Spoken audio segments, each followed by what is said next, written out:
വിശുദ്ധ മത്തായിയുടെ സുവിശേഷം 2-ാം അധ്യായം 1 മുതൽ 12 വരെയുള്ള തിരുവചനങ്ങൾ. ജ്ഞാനികളുടെ സന്ദർശനം.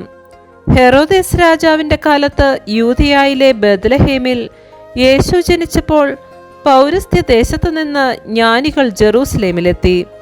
അവർ അന്വേഷിച്ചു, എവിടെയാണ് യഹൂദരുടെ രാജാവായി ജനിച്ചവൻ? ഞങ്ങൾ കിഴക്ക് അവൻ്റെ നക്ഷത്രം കണ്ട് അവനെ ആരാധിക്കാൻ വന്നിരിക്കുകയാണ്. ഇതുകേട്ട് ഹെറോദേസ് രാജാവ് അസ്വസ്ഥനായി. അവനോടൊപ്പം ജെറൂസലേം മുഴുവനും. അവൻ പ്രധാന പുരോഹിതന്മാരെയും ജനത്തിൻ്റെ ഇടയിലെ നിയമജ്ഞരെയും വിളിച്ചുകൂട്ടി ക്രിസ്തു എവിടെയാണ് ജനിച്ചതെന്ന് ചോദിച്ചു. അവർ പറഞ്ഞു, യൂദയായിലെ ബെത്ലഹേമിൽ. പ്രവാചകൻ എഴുതിയിരിക്കുന്നു, യൂദയായിലെ ബെത്ലഹേമേ, നീ യൂദയായിലെ പ്രമുഖ നഗരങ്ങളിൽ ഒട്ടും താഴെയല്ല. എൻ്റെ ജനമായ ഇസ്രയേലിനെ നയിക്കുവാനുള്ളവൻ നിന്നിൽ നിന്നാണ് ഉത്ഭവിക്കുക.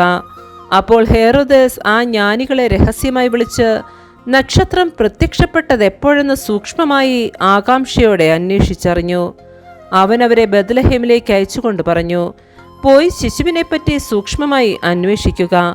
അവനെ കണ്ടു കഴിയുമ്പോൾ ഞാനും ചെന്ന് ആരാധിക്കേണ്ടതിന് എന്നെയും അറിയിക്കുക. രാജാവ് പറഞ്ഞത് കേട്ട് അവർ പുറപ്പെട്ടു. കിഴക്കു കണ്ട നക്ഷത്രം അവർക്ക് മുമ്പേ നീങ്ങിക്കൊണ്ടിരുന്നു. അത് ശിശു കിടക്കുന്ന സ്ഥലത്തിനു മുകളിൽ വന്നു നിന്നു. നക്ഷത്രം കണ്ടപ്പോൾ അവർ അത്യധികം സന്തോഷിച്ചു. അവർ ഭവനത്തിൽ പ്രവേശിച്ച് ശിശുവിനെ അമ്മയായ മറിയത്തോടുകൂടി കാണുകയും അവനെ കുമ്പിട്ട് ആരാധിക്കുകയും ചെയ്തു. നിക്ഷേപപാത്രങ്ങൾ തുറന്ന് പൊന്നും കുന്തുരുക്കവും മീറയും കാഴ്ചയർപ്പിച്ചു. ഹെറോദിസിന്റെ അടുത്തേക്ക് മടങ്ങിപ്പോകരുതെന്ന് സ്വപ്നത്തിൽ മുന്നറിയിപ്പ് ലഭിച്ചതനുസരിച്ച് അവർ മറ്റൊരു വഴിയെ സ്വദേശത്തേക്ക് പോയി. നമ്മുടെ കർത്താവായ മിശിഹായ്ക്ക് സ്തുതി.